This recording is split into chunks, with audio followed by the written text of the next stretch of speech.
Halo, saya Adinda. Saat ini saya akan menjelaskan tentang surat lamaran pekerjaan.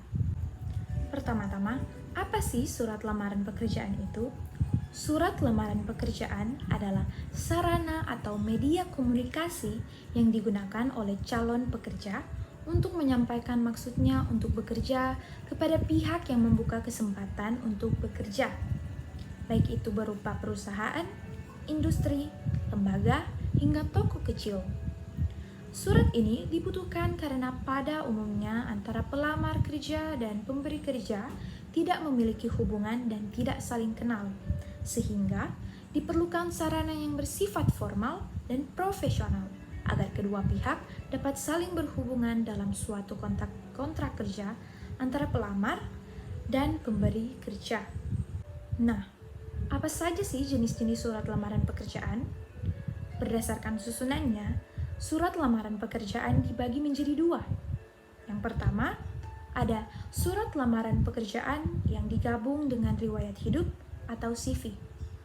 Artinya, riwayat hidup atau sering disebut curriculum vitae tidak tergabung menjadi kesatuan dalam surat. Jenis ini jarang digunakan meski bisa saja kita gunakan. Riwayat hidup yang dimaksud adalah data pribadi yang berisi informasi-informasi selama hidup, meliputi nama lengkap, alamat, status, riwayat pendidikan, riwayat pekerjaan, riwayat organisasi, dan sebagainya. Dan yang kedua, ada surat lamaran yang terpisah dengan riwayat hidup. Artinya, keduanya ada dalam lembar yang terpisah dan bukan kesatuan, sehingga suratnya nampak terlihat lebih singkat. Namun, pelamar bisa menguraikan dengan lebih panjang lebar riwayat hidupnya dalam lembar yang lain. Jenis kedua ini yang lebih banyak digunakan, mengingat biasanya riwayat hidup sangat dipertimbangkan oleh pelamar kerja. Maka sebaiknya memang diisi dengan panjang lebar dengan cara memisahkannya dengan surat lamaran. Setelah itu, surat lamaran pekerjaan berdasarkan wujudnya. Yang pertama, ada surat lamaran pekerjaan berwujud fisik. Jenis pertama ini dibuat dan dicetak secara fisik, misalnya dalam lembar kertas. Biasanya berisi juga lampiran-lampiran berupa ijazah, sertifikat, dan sebagainya. Agar tidak tercecer, orang-orang biasanya menggunakan map untuk mewadahinya sehingga terlihat rapi. Surat yang berwujud fisik ini bisa diserahkan langsung oleh pelamar kerja ke tempat pembuka lowongan. Bisa juga dikirimkan melalui pos atau jasa ekspedisi yang membuka jasa pengiriman surat. Yang kedua, berwujud digital. Jenis kedua ini ada seiring berkembangan zaman. Banyak perusahaan yang tidak lagi mensyaratkan lamaran kerja berbentuk fisik, namun cukup dengan bentuk file digital yang kemudian melampirkan juga file-file pendukung serta surat. Baik file tersebut berupa dokumen, foto, hingga portofolio pekerjaan. Tentu saja, yang kedua ini lebih praktis dan menghemat biaya. Bisa dikirimkan melalui email atau media-media yang memanfaatkan jaringan internet yang jelas lebih hemat dari aspek biaya dan waktu. Nah, saat ini saya akan menjelaskan struktur atau cara membuat surat lamaran pekerjaan. Yang pertama, ada tempat dan tanggal pembuatan surat. Tempat dan tanggal surat lamaran bisa kita tulis di bagian pojok kanan atas, contohnya Tangerang Selatan, 14 Oktober 2020. Harus diperhatikan, nama tempat dan bulan selalu diawali dengan huruf kapital. Penulisan antara tempat dan tanggal surat juga dipisahkan oleh tanda koma. Yang kedua, ada alamat perusahaan yang dituju. Di bagian bawah sebelah kiri dari tempat dan tanggal tadi, kita bisa menulis nama penerima dan nama alamat atau alamat lengkap perusahaan yang akan kita tuju. Nah, untuk nama penerima, kalau kita tidak mengetahui nama HRD-nya, kita bisa menulis dengan Bapak atau Ibu. Contohnya, yang terhormat, Bapak atau Ibu HRD PT Ruang Raya Indonesia, Jalan Tebet Barat Dalam Raya, nomor 22, Jakarta Selatan. Kita harus mengetahui Jika surat ini ditujukan ke subjek tertentu, maka kita bisa menggunakan yang terhormat atau biasa disingkat YTH. Tapi, jika ditujukan untuk perusahaan tanpa subjek tertentu, maka gunakan kepada. Jadi, jangan gunakan kedua-duanya.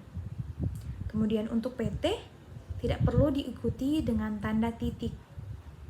Yang ketiga, ada salam dan pembuka surat.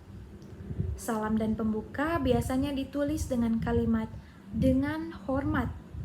Sementara itu, pembuka surat bisa kita isi dengan kata pengantar. Umumnya, kita bisa menjelaskan dari mana kita berasal mendapatkan informasi terkait lowongan pekerjaan tersebut dan posisi apa yang akan kita pilih.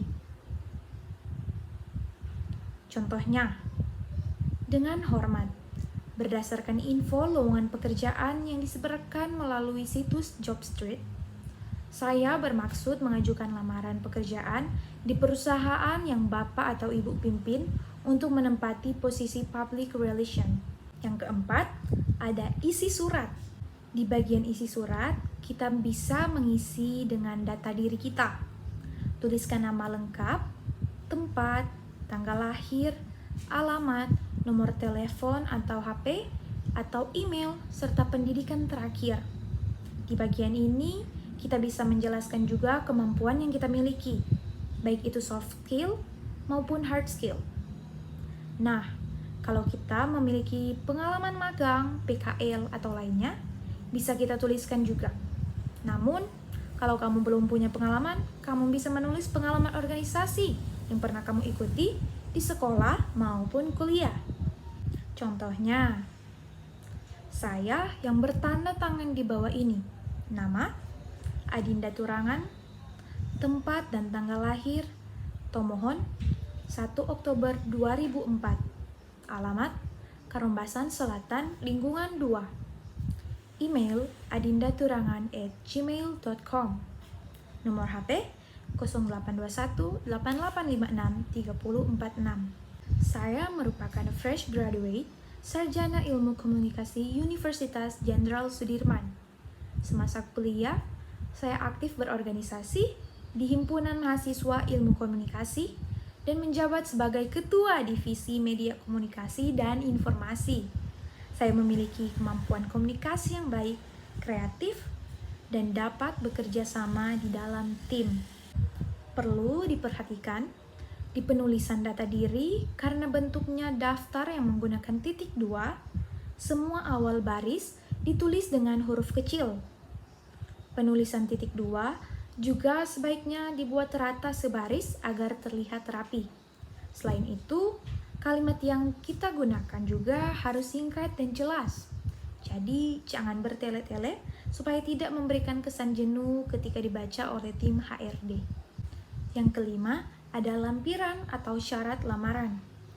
Di bagian lampiran atau syarat lamaran, kita bisa menulis dokumen-dokumen apa yang akan kita lampirkan sebagai pendukung atau persyaratan pelamar.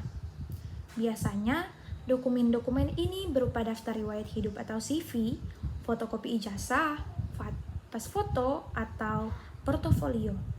Bahkan, jika kita pernah mengikuti lomba, seminar, atau pelatihan yang mendapatkan sertifikat, kita juga bisa melampirkan fotokopi sertifikatnya. Itu bisa menjadi nilai tambahan untuk kita. Contohnya seperti ini. Sebagai bahan pertimbangan, berikut saya lampirkan: pertama, pas foto; kedua, fotokopi KTP; ketiga, daftar riwayat hidup; keempat, fotokopi ijazah terakhir; kelima, fotokopi transkrip nilai; dan keenam, sertifikat keikutsertaan organisasi. Di bagian ini juga harus diperhatikan, setiap awal baris ditulis dengan huruf kecil dan di akhir barisnya gunakan koma kecuali baris terakhir. Keenam, ada penutup surat. Di bagian penutup surat, kita bisa jelaskan bahwa kita memiliki harapan yang besar agar diterima di perusahaan tersebut. Jangan lupa juga untuk mengucapkan terima kasih.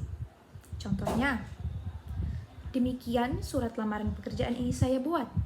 Saya harap Bapak atau Ibu dapat mempertimbangkannya dan memberikan saya kesempatan agar saya dapat menjelaskan potensi saya lebih rinci di tahapan berikutnya. Atas perhatian Bapak atau Ibu, saya ucapkan terima kasih. Dan yang terakhir adalah tanda tangan dan nama pelamar. Terakhir, untuk tanda tangan dan nama pelamar bisa kita tuliskan di pojok kanan surat.